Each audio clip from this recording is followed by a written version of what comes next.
The next morning, the commander's tent climbed the hill at the center of Circlestones, surrounded by immense stone menhirs. How do you pronounce it, actually? Menhir. Menhir. Yeah, it is menhir. Okay. Good to know.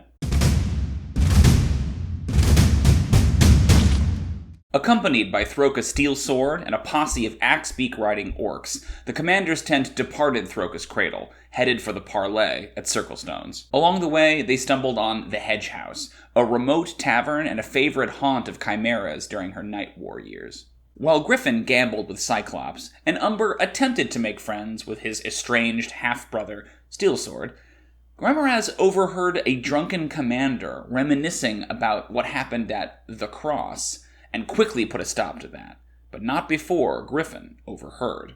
The following night, the company arrived at Circlestones, and discovered, encamped around the bustling market town, representatives from Drosh, Sundapore, the Iron Word, but no sign of New Crod. While strategizing in her tent, Chimera was approached by Thunderbolt, the Dragonborn leader of this division of the Iron Word, and was surprised by what she brought her.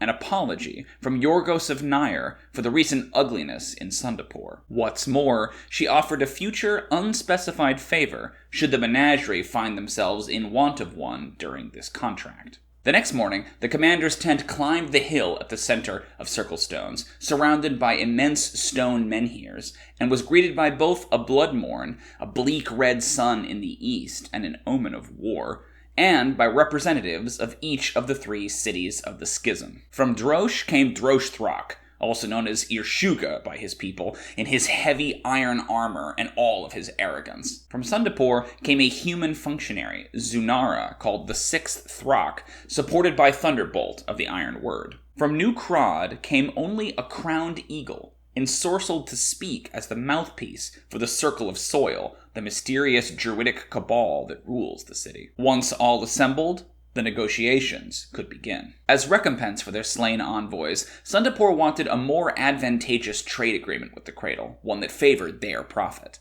While the commander's tent was willing to negotiate with Zunara about this, the crowned eagle speaking for New Crod would not have it. It turns out that one of the slain envoys was a member of the Circle of Soil, and New Crod wanted more recompense than just a new trade agreement. When Remoraz pointed out that the envoys had attempted to steal sacred soil from the Cradle, Irshuga, the Thrak of Drosh, claimed that Throka was an illegitimate ruler, and that his ancestor, Harashta, was the rightful ruler of the Cradle. Upon realizing that both Drosh and New Crod were dedicated to warfare and conquest, the tent bent all their efforts towards persuading Sundapore, whom they knew was the weakest of willpower, to withdraw from the fight. It was a near thing, Sundapore almost falling in line with their fellow city-states. But a canny move by Griffin, calling in their favor with Thunderbolt, was precisely what they needed to convince Sundapore to withdraw most, but not all, of their support for the war. While Drosh and New Crod took their leave and swore oaths of vengeance, the commander's tent departed Circlestones and would spend the rest of the winter preparing the Cradle for war. And that's where we ended the session. How did it go? I think it went surprisingly well, actually. I was a little bit worried about this one because it was so much politics and negotiation, but I think the party really got invested and really took an interest in all these different factions and their individual desires in a way that really paid off, especially by the end. It should be noted that Kate was not present for this session, so we just retconned it to say that Unicorn didn't accompany them on the expedition to Circlestones. So I have this problem with the menagerie, is that they're often traveling from place to place, and sometimes when they're traveling somewhere they've never been before, I use a skill challenge, like I discussed in a previous video. But sometimes they're going somewhere where they have a guide, or they're on a ship, and they would obviously know how to get there, so I'm kind of presented with this weird trouble of travel where I don't know how to pass that time. It feels like some time should pass, but I don't know what to do. So in this case, I thought I would sprinkle little important events along the way, not really based on skill checks, but just sort of, you travel for a day and this thing happens, you travel for another day and this thing happens, in order to give a sense that time was passing and you were moving over land. So that's where the Hedge House came from, the idea of there being some tavern that was significant to Chimera when she used to fight in this area during the Night Wars. And that's where the notion of, what if she gets drunk? What if she says a little bit too much about Kondra Cross? I'm trying to sprinkle these little hints about what happened there as much as I can. There'll be another one coming up next session as well, but I just want to keep the idea of this place in everybody's mind. So if Hedge House was the encounter on the road, I wanted an encounter when they got to Circlestones before the negotiations began, and so that's where the idea of the Iron Word coming and like apologizing to them came up. What's interesting about the Iron Word in this contract is that Yorgos is not around. This is a different person who's leading them. So the idea was that rather than like causing trouble again, I wanted to say, what if it's the opposite? What if the Iron Word has to kind of like debase themselves to the menagerie because Yorgos wants, to stay on Chimera's good side. So he sends Thunderbolt to apologize for what they did, right, and to offer some kind of amends to it.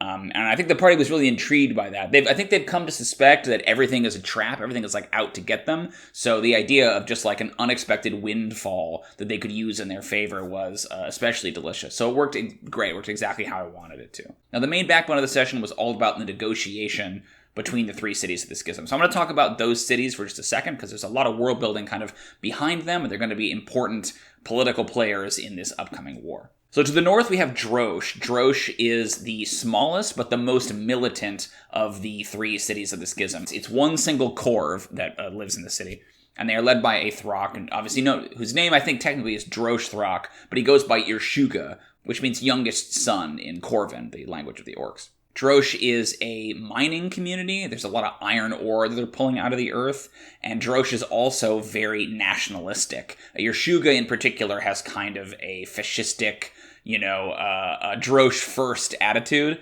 And so the idea to portray him here was that he was this kind of like swaggering strong man. He wears this like set of thick iron armor, but his kind of unique character trait is that he has specifically shaped it to have a big sort of opening here in his chest, and his chest is exposed. The idea is that he is such a competent warrior, right, that he can kind of broadcast his heart to you, and you'll never get near it, right? It's this very braggadocious, like, I am this incredible warlord, and, it's almost kind of like a challenge to assassins to come after him, right? Again, very kind of strong man. Irshuga traces his descent directly from Harashta, who is the child of Throcathroc and the one who founded the whole sort of former empire that's now fallen into these city-states. So there's a lot of kind of, his thing is all about national grievance, right? That he believes, due to some ancient history, that Harashta should have ruled the cradle rather than Throcathroc, and that means that technically it belongs to him because he is his, grandmother's descendant. The next city is Sundapur, who we've talked about a lot. We didn't delve much into the actual lore with the players, but Sundapur is ruled by a collection of different corvs. They're ruled by the 10 Throcks, who's sort of like a council of these different corvs that all work together to rule the city. Some of those Throcks are actually not orcs. So the representative they sent, the 6th Throck, is a human. The thinking there is that it was meant to be sort of antagonistic to the traditionalist orcs of Throkus Cradle if they send this human calling herself a Throck. She uses the title because it is helpful to her in ruling the city, but she is not an orcish Throck in a traditional sense. She's of course then accompanied by Thunderbolt, and Thunderbolt's presence at the negotiation ended up being kind of the clinching factor for the menagerie, persuading Sundapur to pull back from the war. What's important to note is that all three of these cities have a mutual defense pact, so even though they have persuaded Sundapur to withdraw, they can't fully withdraw. We're going to see more ramifications of that further down the line, but what it means right now is that Sundapur has substantially sort of pulled back their influence in the war. And then lastly, we have New Crod. New Crod is the southernmost state, and it is ruled by the Circle of Soil. Now, the Circle of Soil is unusual because a lot like Throka Finefeather in Throkus Cradle, they are all druids, and so they can extend their lives longer than an average orc would be able to. And using techniques that they learned from their ancestors in the cradle, they are able to greatly increase the yield of the crops that surround their city. The problem is that their city, being the furthest south, was the closest to the Night Wars, and a lot of the territory that was once held by New Crod has now been spoiled. So they are kind of backs to the wall, and they need sort of a new source of food, a new source of resources, and they view that as the cradle, right?